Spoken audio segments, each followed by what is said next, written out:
Hi, my name is Cristian, and today we're interviewing. Abbie, and I was the Cultural Relations Manager for the Manlake Footbridge. Okay, so my first question is, what motivated you to join the travel team?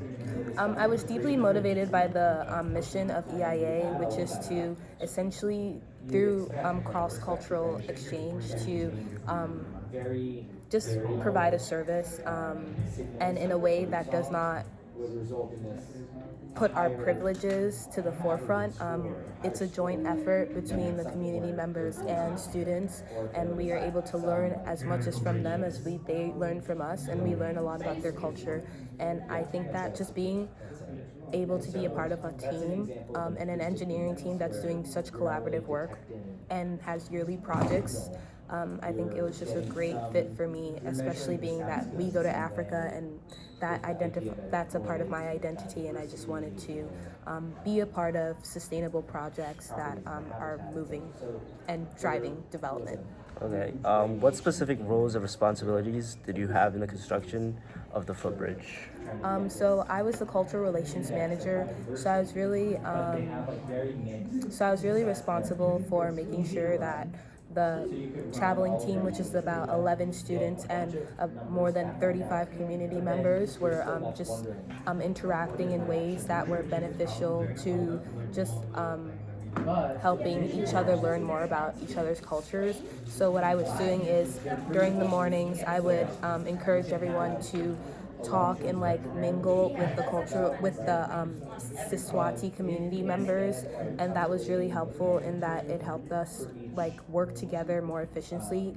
The better you know your team that you're working with, the better it is for any project. So I was just the driving piece of just making sure that the community members and the students were just really just interacting. We weren't the students, hopefully I was trying to make sure that the students weren't too isolating, because they are having a mutual understanding of just being American, and the community members have their own understanding of what it means to be from Eswatini. So in scenarios when I recognized that was happening, I would try to encourage the students to blend in more with the community members, and for the community members to openly ask questions that they felt comfortable asking me, being that I was the only African on the team. Okay, how do you think the Eswatini footbridge has impacted the community in Eswatini? Well, it has been able to connect them to more access to resources, and that's one of the biggest challenges in Africa, is that sometimes you have just natural environmental barriers that just make it even harder for certain communities where they have less help from the government than we sometimes see in Western countries. So when we're able to go down and provide them with a physical bridge that allows them to travel safely from one side of the footbridge to the other, it's really helpful that nobody's getting hurt. They're able to quickly access resources such as hospitals and schools, which were on the other side of our footbridge. And yeah, Okay, that was really helpful for them. how did you find it assimilating it to like local climate, weather conditions, and like physical environment in Eswatini? Were there any like challenges that you guys faced over there? Challenges related to the weather and the physical environment. We were in a higher elevated area, and it was a lot of walking up and downhill, which was, some of us weren't used to that physical just challenge of like, you'll be walking really steeply and then all of a sudden now you're just plummeting down. And after a long day of being on a construction site, having to walk up a hill became a little just challenging, but other than that, like, you get used to it. It gets cold at night, very, very cold, and some of the misconceptions that people have when traveling to Africa is that it's going to be really, really just warm and hot, which is not incorrect. It's just that at night you definitely will need to layer, and sometimes even early in the morning you'll need to layer. So yeah. Okay, were there any cultural differences or traditions that you found interesting or challenging to navigate while working in Eswatini? Here, I guess they're visualizing 6 I found it like 7 different indices. I found it interesting And they all how have people were very sharing. I recognized that people were very open to just sharing their food, sharing any resources that they had, which were limited as well. So it was just like a big eye opener where I recognized that in this small community, they pull in their resources to help other like families within the community, and they even pulled in some of their resources to help us.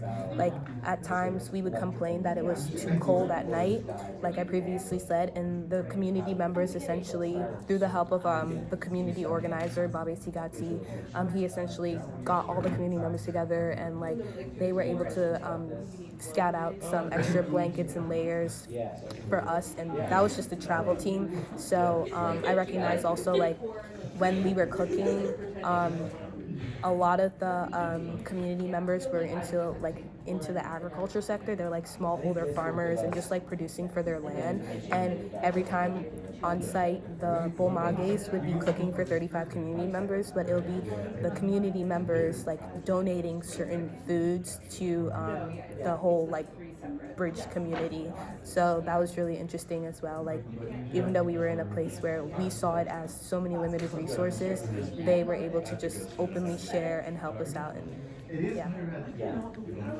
And can you share some memorable moments or experiences from your time in Eswatini that stood out to you?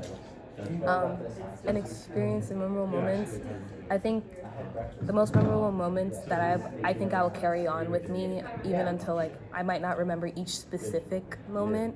I recognize like they were so open to just accepting me into the community from day one when I even arrived there. Once they simply asked me like, am I Siswati? And I was just like, no, I'm not. I'm actually from Gambia, which is another country in West Africa. And then once I told them that, they're just like, well, you're still African, so you're part of us. So I felt like easily just like ingrained into the community. I made friends with this little girl, and every single morning I would give her candy, and then I became close to her mom, and then we recognized that I look very similar to her mom, and that's why she would call me mom. So yeah, that's like another experience that I would say like really touched my heart. And yeah, I miss all the community members, and it makes me very sad thinking that I'm not with them, but I'm happy that I was able to make a change. So yeah. So lastly, what did you gain and learn from this experience, and like why would you want other people to like travel this year too? You mean from the Young Center? Yeah, like is it I learned how to work in a team environment under stressful conditions. Like before this, I feel like working in team environments when you have a lot of resources available to you just makes working in a team easier. Certain stresses that come with the lack of resources is not apparent in those type of like settings. So like when you're put into Eswatini and you put students who are very privileged in the amount of resources they have access to, and then you cut that off, I think that it makes working in a team even more creative, and you have to just be open to challenges, open to hearing what other people are going through because they're in a new surrounding, a new environment as well. And those are just aspects that you just have to like consider just being in the conditions that we were in.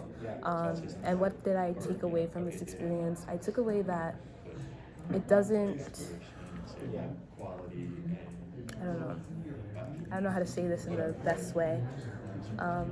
I took away that even though like we were funded by like Cornell to be there and to help build this bridge, it was mainly driven by the community. And I think that in all just reminded me like how important community organizing is. Even when you have so much money, like if a community can come together and say they want to drive a project, it can be one of the best things that can happen for the community, but also for each individual person in the community, because then they get to learn from each other and just like, yeah, I don't know. I think community organizing was just so powerful, and I just like learned that this summer especially. So yeah. Okay, that was it for my questions, so thank you. Yeah.